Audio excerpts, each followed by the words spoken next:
જય શ્રી કૃષ્ણ વૈષ્ણવ. આપણે અન્યાશ્રય ઉપર ચર્ચા કરી રહ્યા છીએ. આગળના સત્સંગમાં આપણે અન્યાશ્રય અને અમુક પ્રકારના પ્રશ્નો ઉપર વિચાર કર્યો હતો. પુષ્ટિ માર્ગે ચાલનારા વૈષ્ણવોએ અન્યાશ્રયને સમજીને તે પ્રમાણે રહેવું ખૂબ જ જરૂરી છે. માટે અન્યાશ્રયને વિસ્તારથી સમજવું ખૂબ જ જરૂરી છે. આવું વિચારીને આજે આપણે અન્યાશ્રય બાબતે વધારે ચર્ચા કરીશું. તેમજ હજુ વધારે ઉદ્ભવતા પ્રશ્નો વિશે પણ આજના સત્સંગમાં ચર્ચા કરીશું. તો વિડીયોના અંત સુધી ચેનલ સાથે જોડાયેલા રહેશો. સૌ પ્રથમ આપણે શ્રી ગોવર્ધન તરણ પ્રભુના શ્રી ચરણોમાં સાષ્ટાંગ દંડવત નમસ્કાર કરીને આજના સત્સંગની શરૂઆત કરીએ. કે આગળના સત્સંગમાં આપણે જોયું કે અન્યાશ્રય શબ્દ એ અન્ય વત્તા આશ્રય એમ બે શબ્દોનો બનેલો છે. તો અહીં આપણા માટે અન્ય એટલે કે બીજા પારકા કોણ અને આપણા પોતાના કોણ તે જાણવું પણ ખૂબ જ જરૂરી છે. કે પુષ્ટિ જીવવા માટે પોતાનું કોણ, કોનો આશ્રય કરવો? આનો સ્પષ્ટ જવાબ શ્રી મહાપ્રભુજીએ અષ્ટાક્ષર મંત્ર અને બ્રહ્મસંબંધ મંત્ર દ્વારા આપી જ દીધો છે કે શ્રી કૃષ્ણ શરણમ મમ. શ્રી કૃષ્ણ મારું શરણ છે, અર્થાત હું શ્રી કૃષ્ણના શરણે છું. આમ આપણે શ્રી કૃષ્ણની શરણાગતિ સ્વીકારી છે. એ જ પ્રમાણે બ્રહ્મસંબંધ મંત્રની દીક્ષામાં હે કૃષ્ણ હું તમારો છું. આમ કૃષ્ણને આપણા પોતાના ગણીને આપણે આપણું સર્વ સમર્પણ કર્યું છે. કે જેવી રીતે એક કન્યા લગ્ન વખતે અગ્નિની અને બ્રાહ્મણની સાક્ષીએ સપ્તપદીના મંત્રો દ્વારા તેના પતિની જ બનીને રહેવાની પ્રતિજ્ઞા લે છે અને તેના પાલન માટે તે પોતાનું સર્વસ્વ તેના પતિને જ સમર્પણ કરી દે છે. તેવી જ રીતે જીવાત્મા એવા આપણે પરમાત્મા સ્વરૂપ ભગવાન શ્રી કૃષ્ણની સાથે બ્રહ્મ સંબંધ દ્વારા અલૌકિક લગ્નના બંધને બંધાયા છીએ. શ્રી તુલસીજી અને શ્રી મહાપ્રભુજીની હાજરીમાં બ્રહ્મ સંબંધ મંત્રની પ્રતિજ્ઞા લીધી છે. તેથી આપણે એકમાત્ર ભગવાન શ્રી કૃષ્ણને જ આપણું સર્વ સમર્પણ કર્યું છે. આ સંજોગોમાં ભગવાન શ્રી કૃષ્ણ જ આપણા પોતાના અનન્ય છે. તે સિવાયના સર્વ કોઈ આપણા માટે પારકા એટલે કે અન્ય છે.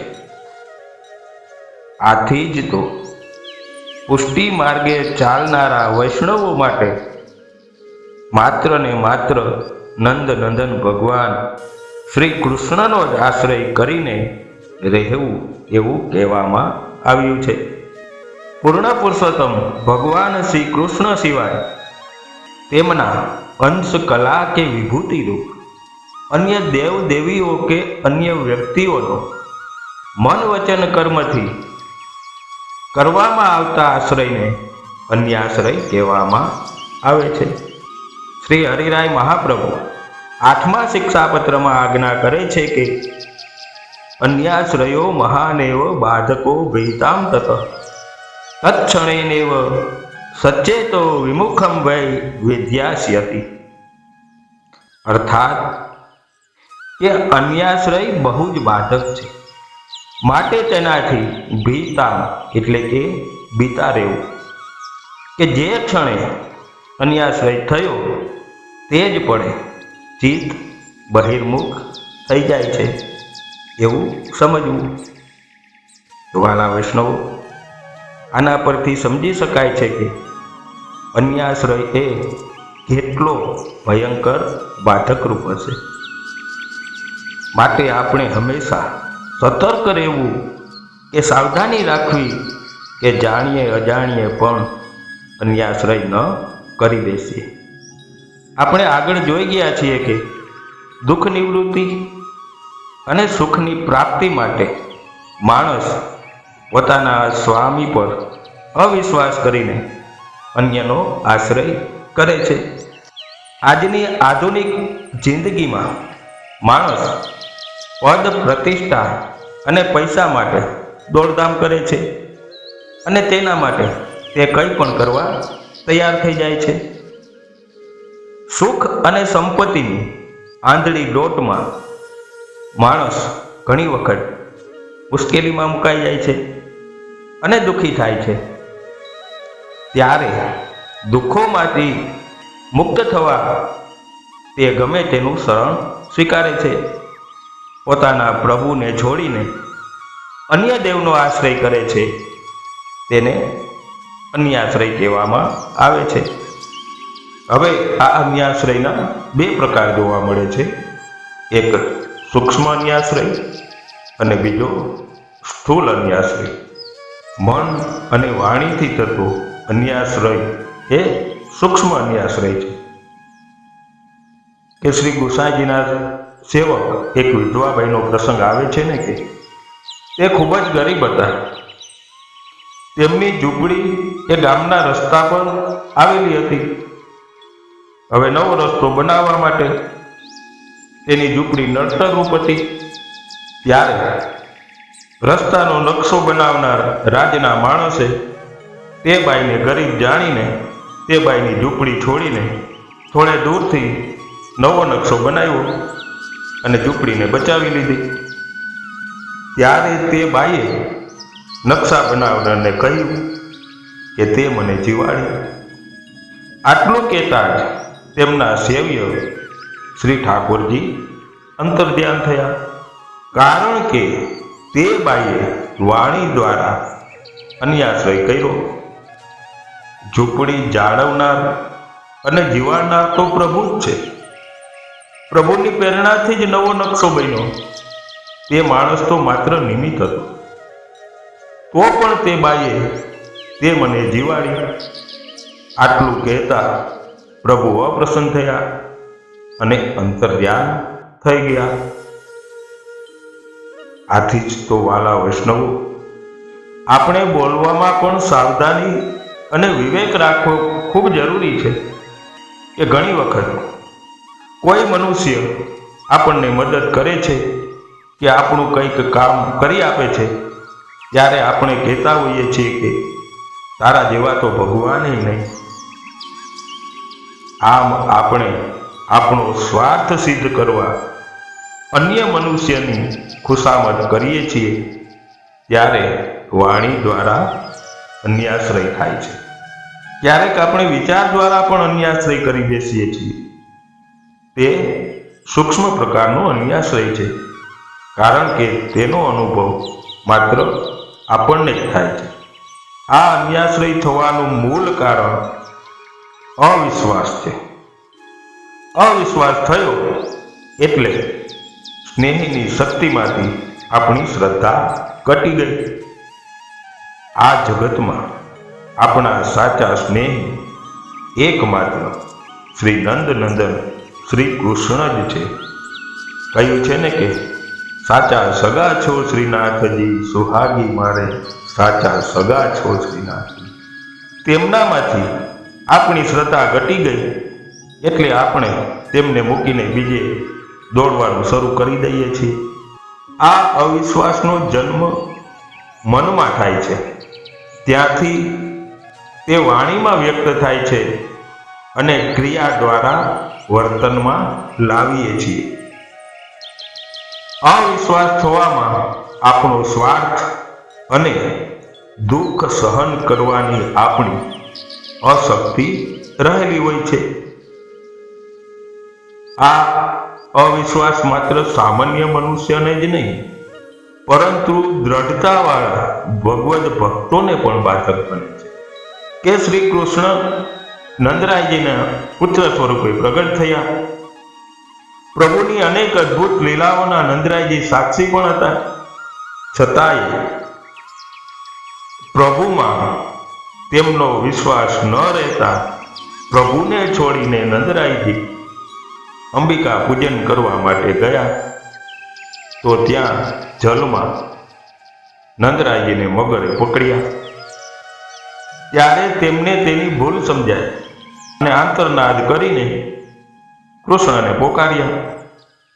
ત્યારે પ્રભુએ આવીને મગરના પાસમાંથી નંદરાયજીને છોડાવ્યા. અરે દામોદાસ સંભરવાળા જેવા મહાન ભગવત ભક્તના પત્નીએ શ્રી મહાપ્રભુજીના વચનમાં અવિશ્વાસ કરીને એક જ્યોતિષી પાસે પુત્ર થશે કે પુત્રી તેવું જાણવા પૂછ્યું. ત્યારે શ્રી મહાપ્રભુજી અને શ્રી ઠાકોરજી બંને અપ્રસન્ન થયા અને પુત્ર મળે જ થયો અને આખી જિંદગી તેમનું દુઃખ વેઠવું પડ્યું. તો વાલા વૈષ્ણવો, અન્યાશ્રય એ આવો બાધક છે. અન્યાશ્રય વિશે હજુ પણ આપણા મનમાં અમુક પ્રશ્નો રહેતા હોય છે. જેમ કે પહેલાના વખતમાં ઘણા વડીલો કહેતા કે આપણે દરજી પાસે કપડાં બનાવવા જઈએ ત્યારે શિવ શબ્દ ન બોલાય, શિવી આપ એવું ન કહેવાય. કારણ કે શિવ શબ્દ બોલવાથી મહાદેવજીનું નામ આવે છે, તેથી અન્યાશ્રય થયો કહેવાય. તો ત્યાં કહેવાનું કે કોઈ પણ દેવનું નામ બોલવા માત્રથી અન્યાશ્રય નથી થતો. નામ બોલવા પાછળનો હેતુ શું રહેલો છે તે મહત્વનું છે. અન્યાશ્રયની બાબતમાં આપણા વિચાર, વાણી અને વ્યવહાર મહત્વના છે. એટલે આમ શિવ બોલવાથી અન્યાશ્રય નથી થતો. બીજો એવો પ્રશ્ન પણ એક આવે છે કે ઘણા પરિવારોમાં પુત્ર વધુના શ્રીમંત પ્રસંગે અથવા તો સંતાનની પ્રાપ્તિ થયા પછી રાંદલ વગેરે તેડવામાં આવે છે. તો શું વૈષ્ણવોએ રાંદલ તેડવા જોઈએ કે નહીં? માતાજી તેડવાથી અન્યાશ્રય થાય કે કેમ? હા, ચોક્કસ અન્યાશ્રય થાય જ છે. વૈષ્ણવો, આ જગતમાં કરતા કાર્યતા એકમાત્ર ભગવાન જ છે. ભગવાનની ઈચ્છા વિરુદ્ધનું એક પાંદડું પણ હાલતું નથી. સંતાન વગેરેનું સુખ પ્રભુ ઈચ્છાથી પ્રાપ્ત થાય છે. વાર્તાજીમાં આવે છે ને કે એક રાજાને કોઈ સંતાન નહોતું. ત્યારે તેના નગરના એક બ્રાહ્મણે મહાદેવજીને પ્રસન્ન કર્યા અને રાજાને માટે સંતાનની માંગણી કરી. ત્યારે મહાદેવજીએ કહ્યું કે હું સંતાન ન આપી શકું, પરંતુ જો ભગવાનની ઈચ્છા હોય તો સંતાન પ્રાપ્ત થાય. ત્યારે ભગવાનને પૂછ્યું, એટલે ભગવાને કહ્યું કે તે રાજાના ભાગ્યમાં સંતાન સુખ નથી. હવે ત્યાર પછી એક ભગવદીય વૈષ્ણવે રાજાને આશીર્વાદ આપ્યા અને કહ્યું કે પુત્ર થશે. અને ત્યારે તે રાજાને ત્યાં પુત્ર થયો. ત્યારે પેલા બ્રાહ્મણે મહાદેવજી દ્વારા ફરીથી ભગવાનને પૂછાયું કે તમે તો કહેતા હતા ને કે રાજાના ભાગ્યમાં સંતાન સુખ નથી, તો પછી આ પુત્ર કેમ થયો? ત્યારે ભગવાને કહ્યું કે મારા ભક્તોના આશીર્વાદ કેમ ફોગટ થાય? તે ભગવદીએ તો માત્ર પુત્ર થશે એટલું જ કહ્યું. જો ભગવાન પ્રગટ થશે એવું કહ્યું હોત તો મારે પ્રગટ થવું પડે. તો વાલા વૈષ્ણવ, આથી સમજાય છે કે આ સંસારમાં સુખ દુઃખ કે સંતાન પ્રાપ્તિ વગેરે પૂર્ણ પુરુષોત્તમની ઈચ્છાથી થાય છે. આપને પૂર્ણ પુરુષોત્તમ ભગવાનનું શરણ સ્વીકાર્યું છે, તો તેમને છોડીને માતાજી તો શું, કોઈ પણ દેવતાઓનો આશ્રય કરીશું તો ચોક્કસ અન્યાશ્રયના ભાગીદાર થઈશું. તો આપણે કેવી સાવધાની રાખવી જોઈએ? પ્રથમ તો આપણે એ સમજી લેવું જોઈએ કે ક્રિયા માત્રથી અન્યાશ્રય નથી થતો, કે જે કાર્ય કરવામાં આવે છે તેની પાછળ આપણો શું સ્વાર્થ છે અથવા તો શું ભાવ રહેલો છે તે પણ જરૂરી છે. એ વાર્તાજીમાં આવે છે ને કે એક વૈષ્ણવ શ્રીનાથજી માટે ગાડા ભરીને સામગ્રી લઈને આવતા હતા. રસ્તામાં ભૈરવનું મંદિર આવ્યું અને રસ્તો ઢાળવાળો હતો.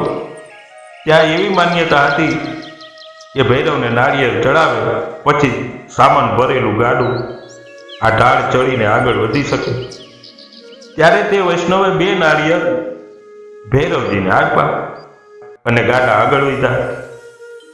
ત્યારે સાથે રહેલા કોઈ બીજા વૈષ્ણવે શ્રી ગુસાઈજીને વિનંતી કરી કે આ વૈષ્ણવે અન્યાશ્રય કર્યો છે. ત્યારે શ્રી ગુસાઈજીએ પેલા વૈષ્ણવને પૂછ્યું કે તમે કેમ 2 નાળિયેર આપ્યા? ત્યારે પેલા વૈષ્ણવે કહ્યું કે કૃપાનાથ, મેં ભૈરવની શક્તિ જાણીને કે તેમનો આશ્રય કરીને નાળિયેર નથી આપ્યા, પરંતુ સામગ્રી ભરેલા ગાડા ભૈરવ ઢાળ ચડાવી દે છે એટલે મજૂરોને નહીં કહેવું પડે તેવું જાણીને ભૈરવની મજૂરી પેટે 2 નાળિયેર આપ્યા છે. અહીં મજૂરી પેટે આપ્યા હોવાથી અન્યાશ્રય થતો નથી. માટે વાલા વૈષ્ણવો, આપણી ક્રિયામાં શું ભાવના રહેલી છે તે મહત્વનું છે. હવે આ અન્યાશ્રયથી બચવા માટે વૈષ્ણવોએ કેવી રીતે રહેવું? તો હારી સ્મૃતિમાં કહ્યું છે કે નાન્યમ દેવ નમસ્કુર્યા નાન્યમ દેવમ નિરીક્ષેત નાન્યદ પ્રસાદમધ્યાચ નાન્યદાયતનમ વ્રજેત. કે અન્ય દેવને નમસ્કાર નહીં કરવા, અન્ય દેવના દર્શને પણ ન જવું, બીજા દેવનો પ્રસાદ પણ ખાવો નહીં તથા બીજા દેવ મંદિરમાં પણ જવું નહીં. બીજા દેવનો આશ્રય કરે તેને બહિર્મુખ માનવું. આમ આપણા ભગવદ ભાવના રક્ષણ અર્થે અન્યના આશ્રયનો સત્વરે હૃદયમાંથી ત્યાગ કરવો.